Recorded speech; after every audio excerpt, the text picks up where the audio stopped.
Hi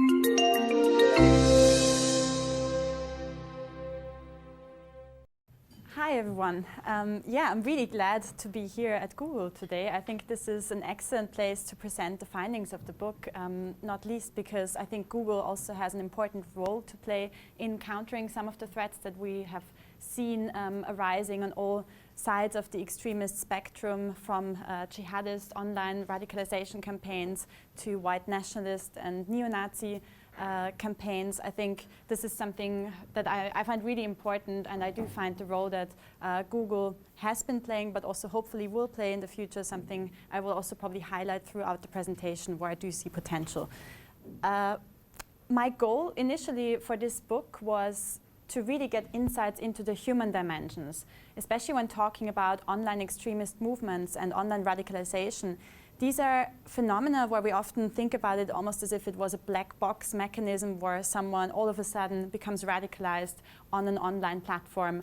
But we don't really think about what these new technologies, what social media do to us as individuals, to our identities on a personal level, but also on a group dimension. So I really wanted to get insights into the inner workings of such online movements that sometimes then also have a presence offline in the real world, and also see how their connections are between the online world and the offline world. And so I started doing this research around 2 years ago, or actually now 3 years ago. I went undercover with 12 different movements in total for 2 years. So I set up 5 different identities. I joined, for example, ISIS hacking groups. I joined jihadist bride groups. But I also joined groups on the neo-Nazi and far-right extremist side. For example, neo-Nazi groups in the US, but also I was also in the organization teams that were behind the Charlottesville rally in 2017 in the US, the white nationalist rally that ended in the death of one of the counter-protesters. And I was also in some of the networks that inspired the recent terrorist attacks in Christchurch, but also in the US and in Germany that we've seen over the past year. And some probably more fringe communities that I also joined were the female misogynist community of the Tradwives, a community I hadn't even really heard about, to be honest, before that. I hadn't really encountered them, having worked for 5 years in this field. That was something new to me, and it seemed almost like an oxymoron of encountering female misogynists. I will also tell you a bit about that community in a bit. And one last community that I found interesting to look at is the conspiracy theory networks, especially when looking at last week's attack in Germany, in Hanau. We're still seeing that the investigations are still ongoing, but from what we can find in the letter and in the documents that the attacker left behind, there is a strong overlap between the conspiracy theory communities and the elements that we find of conspiracy theories in his documents and the far-right, racist, white nationalist elements. So kind of a pattern that I found across all of these groups was the whole process of radicalization was kind of split up into 6 different stages. So it always started, of course, with recruiting.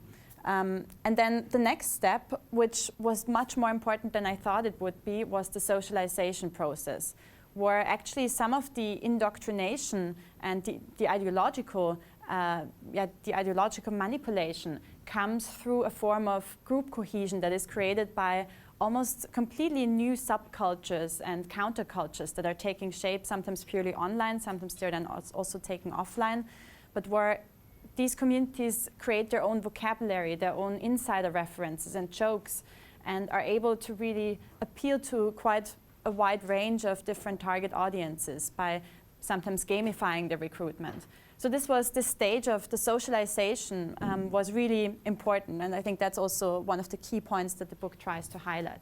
But then, of course, also once people are socialized into extremist groups, they also start networking with like-minded groups across the globe. We've seen an internationalization of the phenomenon, with especially also, of course, online platforms, social media playing a big role in giving these fringe movements, sometimes very much locally rooted, actually a global platform, and allowing them to spread across the world.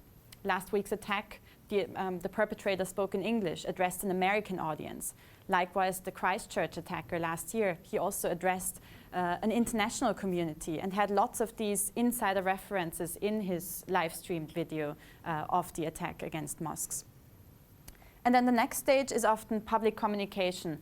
And that's something where I was really shocked at times, being, for example, undercover with a neo-Nazi trolling army, how sophisticated the communication techniques are that extremists are using.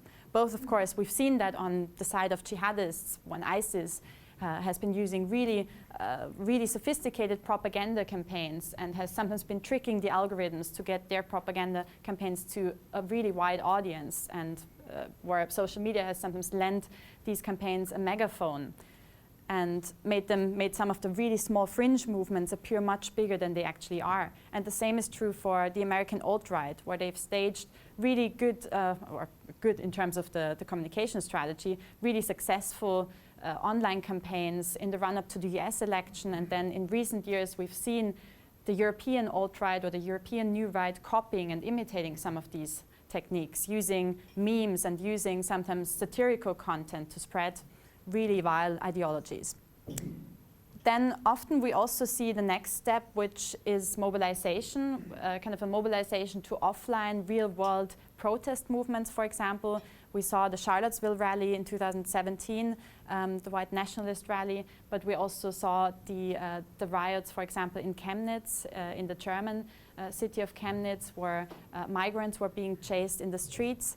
And actually the mobilization happened in encrypted messaging apps on Telegram, in some of these chat groups. Likewise, the Charlottesville rally organizers, I joined their organization teams that all took place on the gaming app Discord. So it is a cross-platform threat, because we then also, of course, see them sharing links to YouTube, links to Facebook and the bigger channels, carrying out some of the campaigns on Twitter. But sometimes it also takes place on these more fringe, either anonymous forums like 4chan, 8chan, or in the encrypted messaging apps. And the last stage, unfortunately, also sometimes happens, of course not in all of the cases, not in all of the groups that I looked at, is attack. And either in the form of real-world attacks, like the wave of attacks that we saw especially coming from far-right terrorists in recent months, or on the jihadist side, and also hacking campaigns and attacks that purely take place in the online world, including phenomena like doxing, the leaking of private details, and the hacking of infrastructure. I'd like to give you a few examples or kind of insights into these different stages by mentioning some of the stories and some of the people that I encountered in these movements, both from the online and offline undercover experiences. In the first stage, recruitment, I joined, I first was recruited into the white nationalist network of Generation Identity. My goal with this was to get more insights into how their recruitment campaigns worked, how they made, what kind of people would join that movement. And this one was quite an interesting example, because Generation Identity is now a pan-European movement that has been quite skillful in recruiting very young, sometimes very educated members into their networks. And I had already built up my online identity in some of their chat groups. I was already present and could see that they were planning to open an offshoot in the UK and Ireland. So I wanted to get insights into what their next steps would be for recruiting new British members. And so I reached out to them. I submitted kind of an application, was invited for an interview first in Vienna, because I also kind of posed to be an Austrian exchange student in London, so that I could build that bridge between continental Europe and the UK. And then I was invited to join their first secret strategy meeting in an Airbnb in Brixton. And it was incredible to see how standardized their branding is. So they had influencers and leading members of Generation Identity offshoots from France, Germany, Austria, all come together to this London launch to brief new members about their communication tactics, about how to run slick online campaigns and do offline stunts that then can be live streamed and go viral on social media. They're also still up and running on YouTube, just as a small remark. I do think that they are a movement that operates kind of in the gray zone, so that's something difficult, of course, to challenge from a policy side, from a legal perspective, and also from the tech company side. It's also remarkable that they know how to rebrand themselves to kind of stay away from the traditional neo-Nazi and Holocaust denial content and from any kind of explicit violence incitement, and they even briefed their members on how to respond to tough questions from journalists. For example, if they're asked, are you anti-Semitic, are you racist, they have answers ready to reply to them. And that this challenge of rebranding, we also see that, of course, in their online materials, and that makes it hard to tackle their online content. Maybe another example from another group that I joined in the US, actually a neo-Nazi group that was operating on the gaming app Discord. They had introduced even more rigid vetting procedures and recruitment procedures, especially after they found out that a lot of investigative journalists and security forces had infiltrated their channels after the Charlottesville rally and after the threat from the far right became more evident. And so they, for example, asked me to submit a timestamp picture of my wrist to prove that I'm white, or they also asked members to submit the results of a genetic test. And so it was quite, I mean, they're taking it to the next level. They are using like different, completely new forms of online recruitment, actually. They never met in person, but it does show how connected also some of these groups are with the newest technologies, even with genetic test results and things like that. And a lot of it is also gamified now, both recruitment but also communication and propaganda campaigns. And one of the most shocking examples of this was a neo-Nazi trolling army. We see quite a few of those, but a neo-Nazi trolling army that I joined in Germany that had 10,000 members at a certain stage, and in the run-up to the last German elections was quite successful in completely manipulating and twisting the online discourse by coordinating campaigns in, again, closed channels on Discord, where they, for example, would agree on a time, for example, say, tonight at 7 p.m., everyone attacks this political opponent on Twitter or on Facebook. And they would be very effective, even if there were only a few thousand members who were participating in those campaigns. They made an impression that actually catapulted their hashtags, for example, into the top trends in Germany in the 2 weeks run-up to the German elections. And by doing that, they can, of course, exercise a lot of pressure on individuals that they try to silence, intimidate, on their critics, on journalists, but they can also twist some of the political discussions into a direction that they want to have or they want to see. And similarly, I also experienced more on a personal level how much force or power such campaigns can have. I published an article, that was now 2 years ago, in The Guardian, where I mentioned by name the English defense founder Tommy Robinson, who you might have heard of, and I mentioned him as an example, or his Twitter account as an example of how white supremacist movements have increasingly become mainstreamed. And on the day after I published this article, he came to my then office. Back then I was working for Quilliam, the counter-extremism think tank, and he barged into our office and live streamed the whole confrontation to his back then 300,000 followers on Twitter. And this was, of course, followed by a massive hate and harassment campaign. And it led to, in effect, to my dismissal from the organization, because I was asked to retract my statements from the article, to publicly say I regret having written that article. And I refused to do that, so I was dismissed a few days after that. And this shows how much power an individual, even if it's an influencer, a far-right influencer, can have over entire organizations. And this is just one example out of many journalists that I also interviewed for the book who have faced similar campaigns after they criticized extremists. Extremists, of course, from all sides, but the far-right in particular has been very good at leading these communication and intimidation campaigns. And yeah, it is something where we've seen quite a concerning trend that also now increasingly artists, political activists, researchers, journalists, and politicians are being attacked by such coordinated campaigns. And we also saw in the UK that some of the female, especially female, politicians are facing quite a lot of threats, and recently that led some of the female MPs to even not take part in the election, in the run-up to the election when they were facing these threats. So it can have a big political impact. One thing I forgot to mention, but that is quite interesting from the whole gamification perspective, is that you can see on the left, this is the way that Recruitment Germanica, this German neo-Nazi trolling army, structured their own operations, was almost in military-like hierarchies, where you were rewarded for carrying out a particularly successful campaign, for example, against political opponents. They even gave military-like names to some of their forms of attacks. So they would call an online attack on a political opponent a sniper mission, or they would use all of these names to really incentivize people to take part in these campaigns and see it almost as a game.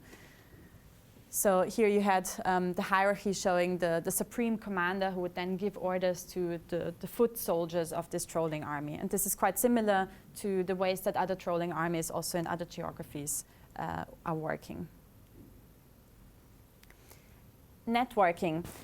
The next stage, for the next stage, I looked at the cross-platform ecosystem that we've seen emerge in recent years. There's a whole range of new platforms that extremists have partly created by themselves, or ultra-libertarian platforms that have been used for extremist purposes, because they wouldn't cooperate with the authorities. They wouldn't remove even the most extreme content or violence-inciting content. There's a whole range of platforms that would fall into that category. For example, Gab or Minds have become alternative social media platforms that are now turning into hotbeds, or have turned into hotbeds for extremists. Then there are also platforms that have been hijacked by extremists, like the gaming app that I mentioned, like Discord, or also other apps. In the case of jihadists, for example, the content sharing platform Just Pasted, which essentially was a one-man business, was hijacked by jihadists for their propaganda. So something similar also occurred on the jihadist side. And increasingly, they've also been building their own in-house tools where they create encryption methods or their own apps, chat apps. For example, Generation Identity has been trying to create its own communication tool, which they called Patriot Peer, which would be almost a mixture of a Tinder for Nazis, it's been called like that, and just a simple social media app or chat app.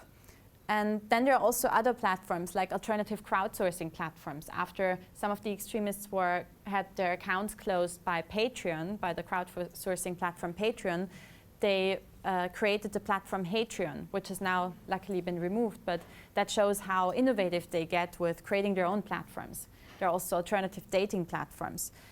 And this is a whole new universe that is, I would say, posing a completely new challenge, because we see that a lot of the policy responses right now are focusing on the bigger mainstream platforms that are known to everyone. And I do think that there's a really important role to play for these, because these are often used as initial ground to recruit members into these smaller platforms. That's also why it's so important that extremist material gets quickly removed from platforms like YouTube, Twitter, and Facebook. But these alternative platforms sometimes have been a bit under the radar of the security forces and of the policymakers and lawmakers in recent years. And for example, the NetzDG legislation, the first anti-hate speech law in Germany, only concerns companies or platforms with over 2 million users, which a lot of these platforms wouldn't reach, because they're smaller fringe platforms that nevertheless have really attracted a really high amount and a high concentration of extremist content. The next chapter, the next kind of part, is about mobilization. So I went to a neo-Nazi rock and mixed martial arts festival, which is probably the biggest in Europe, at the border of Germany and Poland. And it was one of the experiences where I, for the first time, realized that actually online platforms and social media also now plays a role for these quite traditional neo-Nazi networks that in my head were not really connected to any of these new technologies, because there's still a lot of these people, contrary to the newer far-right movements and the jihadist movements, they are still quite traditional in the way that they look. Not everyone, but a lot of them are still wearing the typical skinhead outfits. They're organized in a more locally rooted way than some of these international loose networks of extremists, whether that's in the form of ISIS and Al-Qaeda cells or in the form of alt-right networks on the internet. And these guys there were surprisingly, a lot of the people who participated at that event that I spoke to had actually become aware of this whole scene by looking at the rock or mixed martial arts videos, for example, on YouTube. And that was something that only then I connected this to this very traditional movement, where they've now managed to attract higher numbers at these European festivals, with people coming from Poland, coming from other countries in Europe to join this neo-Nazi festival in Germany. So also in this case, I do think that we're seeing new developments, and where online platforms and tech firms can play a big role in countering that and in tackling some of the content that is actually trying to hijack hobbies, sometimes radicalizes people who might not even be politically interested or ideologically tainted. So they're kind of going through either the music angle or the mixed martial arts angle or the gaming angle. And they're attracting new members through these different gateways. So I think it's really important for these gateways to have a good policy regarding these. Of course, not shutting down content that isn't explicitly extremist or harmful or violence inciting, but it is important to watch out for these manipulative techniques that extremists are using. Another example is brands. Also, something I came across at the festival was Nipster brands or Nazi hipster brands. So they've now also, for example, created a lot of online shops where they sell T-shirts with slightly twisted swastikas. In Germany, as you know, it's forbidden to have any kind of neo-Nazi symbols, and so they're trying everything to circumvent existing laws to create an attractive or appealing counterculture movement that uses hip and new elements of existing, for example, fashion or arts movements, and integrates their ideologies into that. And finally, the last stage, attack. That's one of the turning points for me in writing the book, and I had already pretty much finished the book at this stage, was when pretty much exactly 1 year ago, the attack happened in Christchurch in New Zealand, where the perpetrator carried out 2 separate shootings at 2 mosques in Christchurch and live streamed his attack. And it was really shocking to then reading his so-called manifesto, or the documents that he had left behind, and finding so many elements that I had encountered 1,000-fold in some of these online networks. A lot of these subculture trolling elements, a lot of satire and jokes that he referenced, where he really tried to appeal to this sub-community, to this small, relatively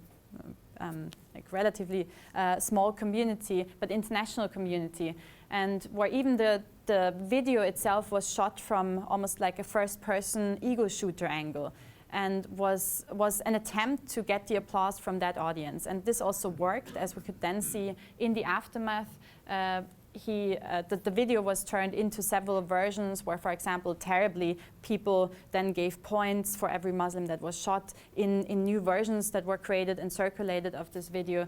And that also is really dangerous in terms of inspiring copycat attacks, because that made it all seem like a game. And you could observe how some people who were then commenting on this live stream video couldn't even grasp that this was actually really happening. So the lines have become so blurry between what is real, what is just an online game, and what's actually the real world. And there is a big responsibility for any tech firm, for any online platform, I think, to also consider these new forms of online identities, online communities, and group dynamics that are taking shape, and to address some of these subculture elements. And for example, the first comment beneath the live streamed video was saying, is this a LARP? Is this a live action role play? So you could tell this is not, this person can't really grasp that this is actually happening. And then the next attack happened a few weeks, I think it was only, or a few months later in Poway, at the synagogue in Poway, and then in El Paso a few weeks after that, and then we had the attack in Germany, in Halle, and then now we had the latest attacks in Hanau, the latest attack in Hanau last week, and a lot of these attacks, or at least the ones up to Halle, all followed a very similar pattern and even referenced the previous attacks. So it was a new form of copycat terrorism, very similar to the copycat or inspirational terrorism that we saw in previous years, inspired by ISIS networks, where we also had one attack after another with similar elements. And the gamification elements were present in almost all of these far-right terrorist attacks. After the attack happened in Poway, the first comment also, again, beneath the post read, get the high score, again in reference to video games. So there's this recurring pattern, and there's a real danger of gamified terrorism occurring, not just on the far-right side of the spectrum, but also in other in other extremist movements. Christchurch was really the first, I'd say, example where we didn't just see gamified recruitment. ISIS had used that previously in campaigns, or gamified propaganda, even using sometimes language like the call for duty when referring to jihad, mixing gaming language with jihadist language. But this was the first case of the actual act of terrorism being gamified. The other future threat that I want to point to, having been in one of these ISIS hacking groups, were actually they were not very sophisticated, but there were two teachers who tried to teach us in this group hacking skills to then hack Western infrastructure. And they did manage, or everything pointed to the fact that they were also involved in the hacking of hundreds of schools in the US that were being hacked. I did forward that. Whenever I saw something threatening, I obviously forwarded it to the responsible authorities to investigate. But there were reports then of up to 800 US schools who had their websites hacked and replaced with ISIS propaganda.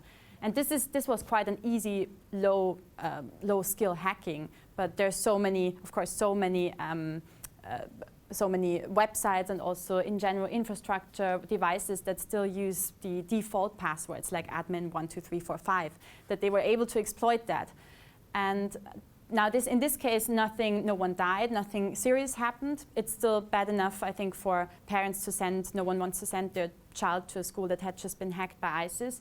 So it did create that fear on a psychological level. But there could also, in the future, of course, be more severe hacking campaigns carried out by extremists that would go against critical infrastructure. So these are, I would say, some of the future threats. Other threats would come from other new technologies, especially deepfake technologies, where it's possible to completely manipulate videos in retrospect, make politicians say something they never said, or AI-based text production tools where you can produce texts that look exactly like they were written by a famous journalist, whereas actually they were completely AI produced. So these things can really be, of course, exploited and used by extremists to lead disinformation campaigns. And finally, I think in terms of solutions, I know this is all quite a pessimistic outlook, but I am quite positive in the long run. I think I'm quite pessimistic in the short run because we're still in the very early stages of tackling this problem. I know that Google and YouTube have taken steps, especially in the last year. I can even just going on my extremist YouTube account, I can see a difference in terms of the recommendations, the content recommendations. I can see that there have been some changes with some extremist content being taken down. Actually, across a lot of the bigger platforms, this has happened, but there's still a lot of work that needs to be done. And at the Institute for Strategic Dialogue, we've worked also with Google, with Facebook, also with policymakers to tackle this challenge.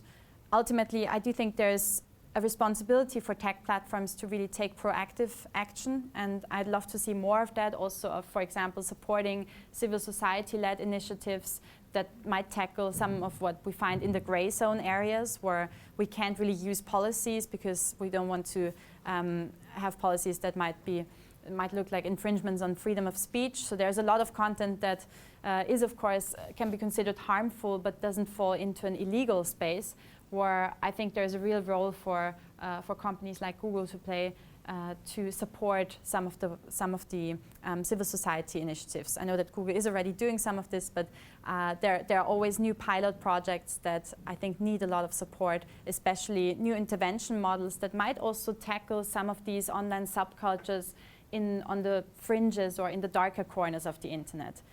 But because this is such a cross-platform threat where some of it might be actually sometimes beneath a YouTube video, there might be a link shared to a smaller platform that then leads people to go there. I saw this quite often, that people recruited on the main platforms to then lead people into these darker echo chambers and lead people into these encrypted forums. So yeah. On a positive note, I think in the long run, this is something we can tackle, and I do see lots of great civil society initiatives. At IST, we've worked on with Google on the Global Impact Challenge, and I think there are initiatives that are appearing that are good, but we still need to put a lot of effort, and I think thinking into how we tackle these online extremist echo chambers. Thank you.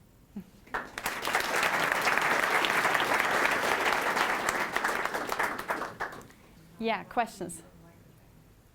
When you have to immerse yourself in so much darkness, how do you maintain who you are and your own beliefs? How do you stay positive, basically? To be very honest, it was sometimes difficult to distance myself and also to switch between the different identities, because of course, especially remaining a presence in these online channels also means it's hard to then be away for a week or completely step away from this. During the time of the different undercover investigations, I had to be present in the groups. So that was that, and it still is challenging. And I think a lot of people who deal with these dark subjects, also when monitoring propaganda materials, underestimate the longer-term creeping impacts and traumatizing effects this can have on our psyche. In the end, it also gave me a bit of hope, because I could also see the human dimensions, even in the most extreme of the extremist channels and chat groups, and among the very extremist propagandists. I could still find some kind of common ground where I think this could be really used as a starting point for new intervention models in online spaces. Because a lot of, and this was also one of the aims of the book, was to essentially also show that these online subcultures have a lot of human dimensions to them, where hopefully we can start at these and also address some of the fears that are very present in these communities.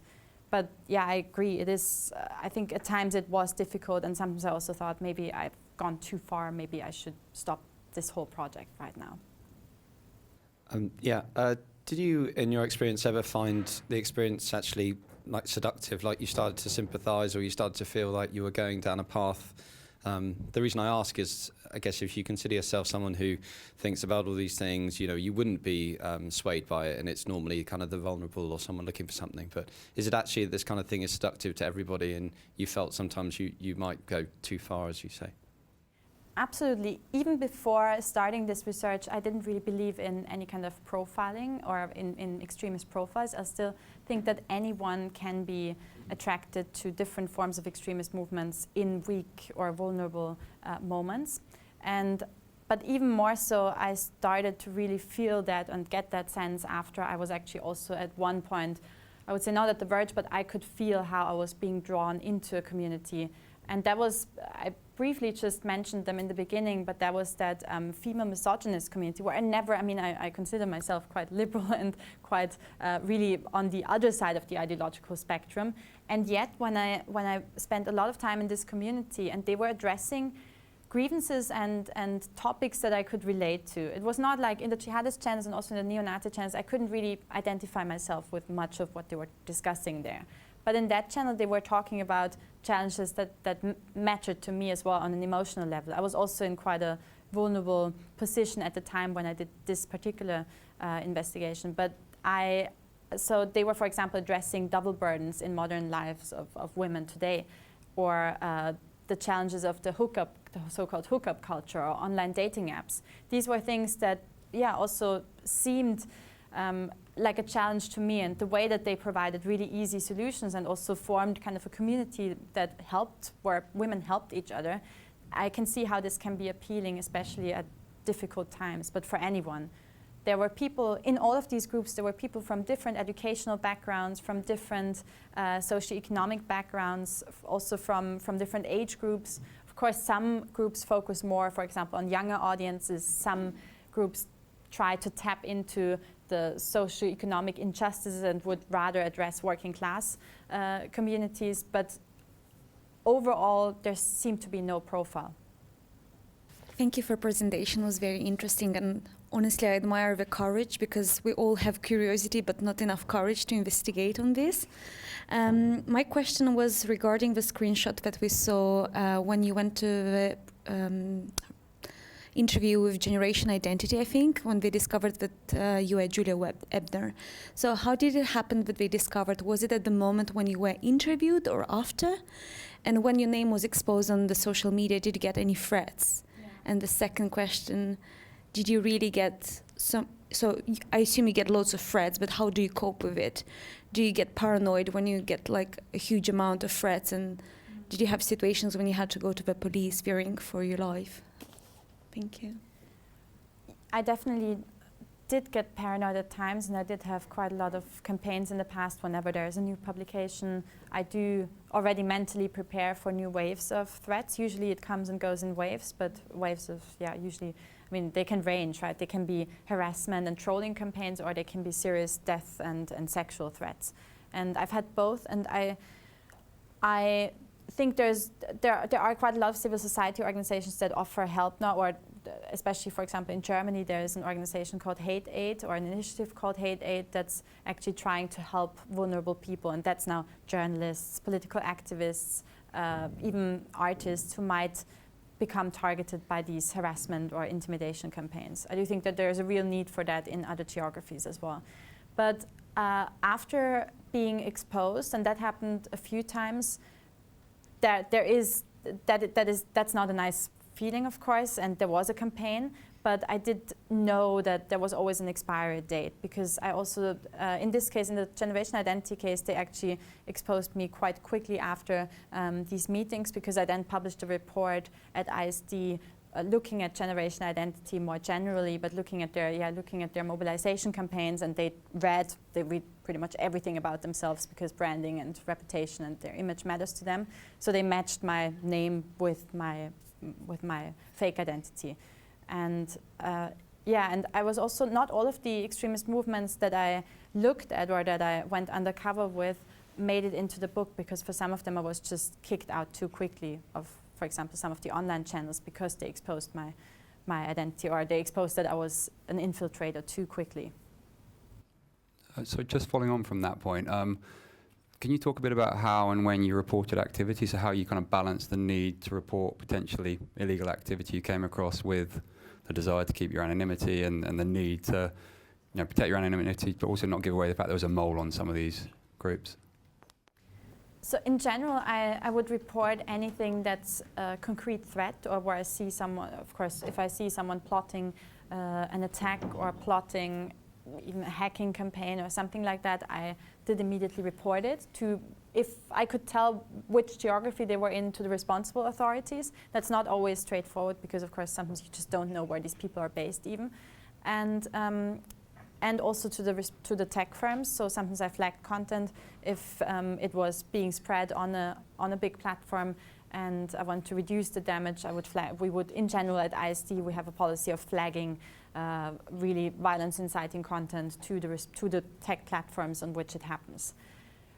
Then there were cases, of course, where when reporting about extremists in general, I tried to keep everyone's privacy, especially of non-public figures. I wouldn't mention their full names. I wouldn't mention any details, any personal details, because I also want to leave the option for all of these people to actually get back into mainstream society. And I do think that that can have a counterproductive effect if then the media reports their full names and also gives them that additional platform, but also prevent some of the newer members to actually leave the movement because they already have their face out there then.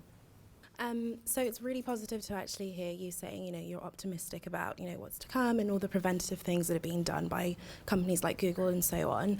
And you touched on it actually in terms of people who are trying to go back into mainstream society. And there have been instances in the media of people who have tried to and they've faced loads of backlash. So my question is there anything you think that maybe companies or even like individuals or communities can do to help those who are trying to leave these extremist groups and trying to go back into mainstream society and not face this backlash? You mean the normal people on social media, like civil society or users? Yeah, just in general, or just even like tech companies. I'd say that one of the goals was also with the book to just raise awareness about the different techniques that are used by extremists. So for everyone to be able to protect themselves from buying into a piece of disinformation or from being targeted by or from being impacted by either manipulation campaigns or also radicalization campaigns or intimidation or manipulation campaigns.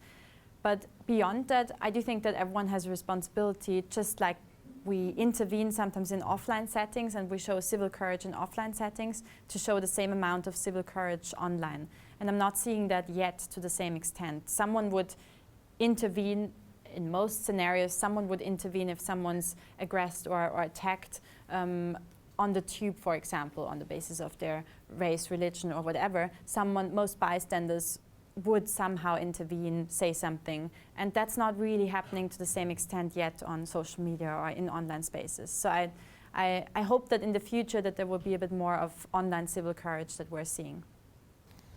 Thank you. This is more sort of a statement, but I'm curious on your opinion. Is the problem here the fact that we have extremist point of views as a species, or is the problem here the fact that it's secret? So, i.e., if we'd not let these people be secret and actually welcome them in society and accepted that people will have these extreme points of views and that's just the way life is, would it then be that because they're not secret anymore, it doesn't build into the next stages of each stage, if you know what I mean, ultimately into attack? Because if you, again, it's just the thought. I mean, because, yeah, just welcome your thought. It's difficult. I think it's a very tricky relationship. There have also been initial studies that try to, for example, look at the correlation between having these views in more mainstream settings, actually having far-right populist parties, sometimes even echoing these echo chambers and ideologies, using the same language in parliaments. I would say overall from the observations that we've made, it usually gives the really extreme fringes a platform. It gives them justification, additional legitimacy. It usually helps them to further spread their ideologies and to further also incite to violence. But there are studies that say the opposite is true, that providing them with a political solution might decrease the risk of people resorting to violent means. I haven't seen enough evidence to back that claim, to be honest, but it's a very, I think, multifaceted relationship. In the end, I think it is about some of the conspiracy theories that clearly propagate an existential threat to an in-group that might then motivate individuals to resort to violent action, almost as they would see it as a defensive action, whether that's in the form of a defensive jihad that's done in response to a perceived threat from the West against Islam, or whether that's in the form of almost this accelerationist ideologies and that the far-right and the white supremacist movements have shown, where they try to accelerate what they would see as a coming race war, or this existential threat of the idea of a great replacement, that was actually driving some of the last far-right terrorists, where they think that white populations are being gradually wiped out or replaced by people with migration backgrounds. I mean, these conspiracy theories are dangerous because they are presenting an idea of an imminent threat that must be countered with action. And I think having those, I don't think it is, it's a good idea to give them an additional platform or to have them normalized within society. I do think it's important to tackle those. But the boundaries are fluid, right? It's such a difficult question of where to draw the line of what should still be considered freedom of speech.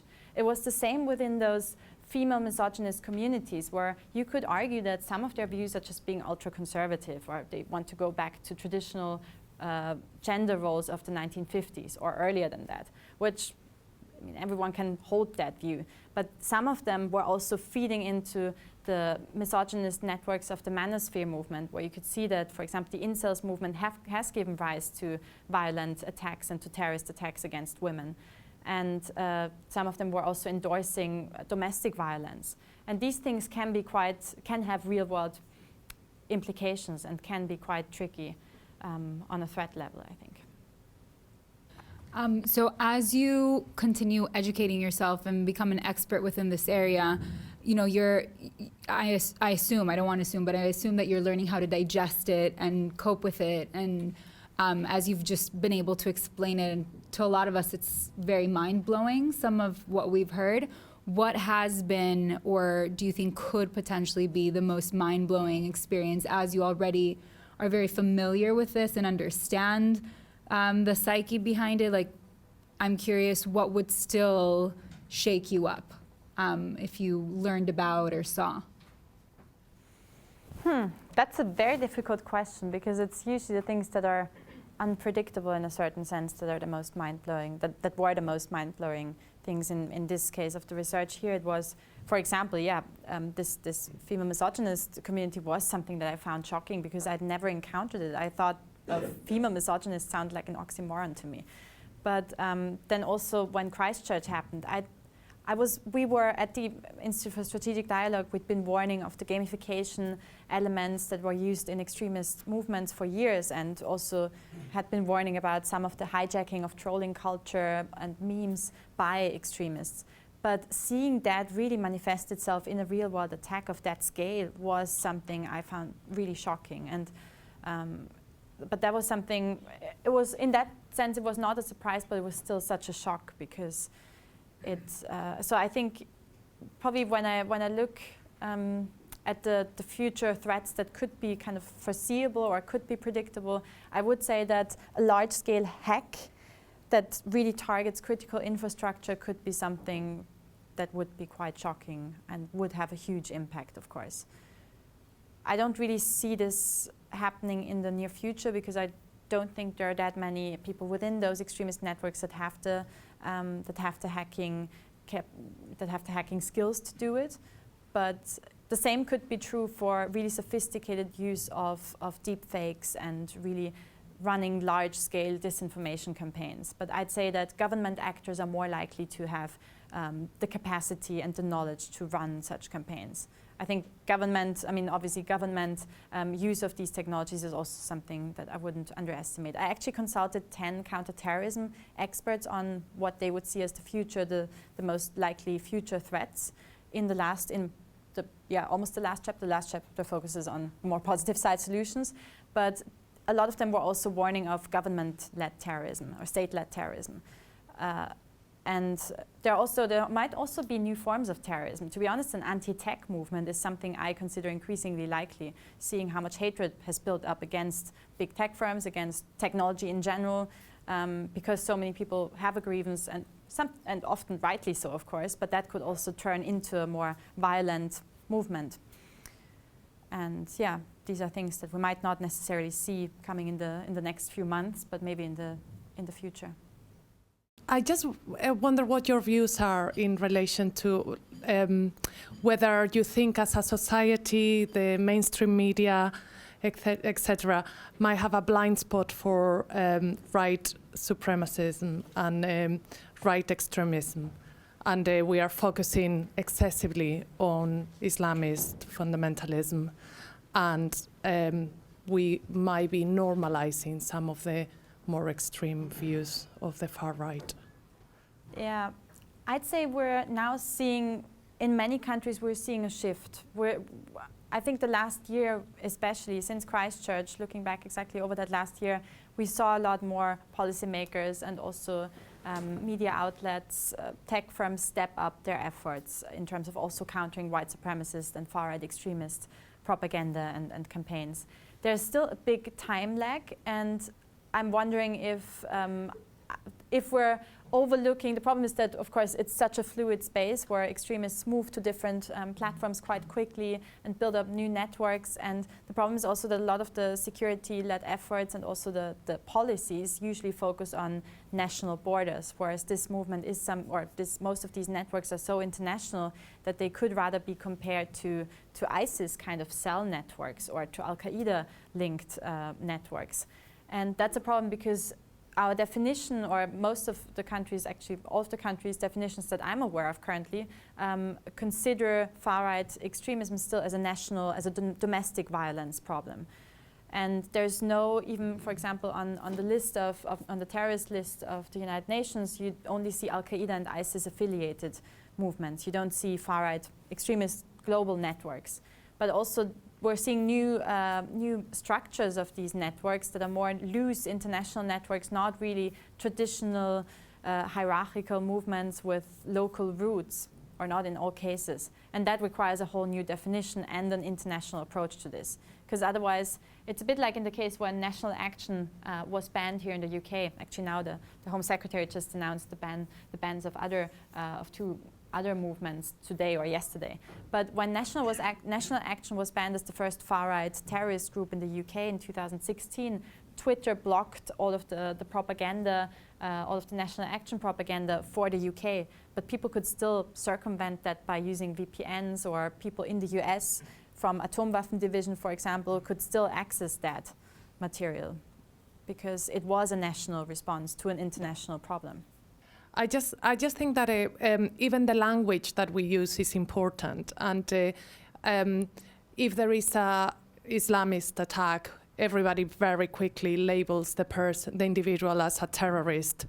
And when there are attacks, and very recently there are attacks from the far right, and we are very hesitant to label people as terrorists, we tend to identify them as lone wolves or individuals with mental health problems. And I view that as deeply problematic. Absolutely, I completely agree, and that was also the case in the recent attacks, even last week in Hanau in Germany. At least judging from the materials that the perpetrator left behind, of course there might always be a case of mental illness playing a role among a high proportion of terrorists. Also on the jihadist side. But in this case, that dimension was highlighted in some media reports and also by some political voices, whereas actually when looking at the materials, they were explicitly ideologically rooted in some conspiracy theories. There were clearly racist and even genocidal language and references in the letter that he left behind. And I'd agree that it's dangerous to highlight, to have an inconsistent approach to naming and highlighting specific topics and angles for one kind of extremism, but not for the other. And I'd say that that's a big part of the problem that also, of course, is exacerbated by seeing more and more political parties with far-right populist views being represented in leading government positions and in parliaments. Thank you.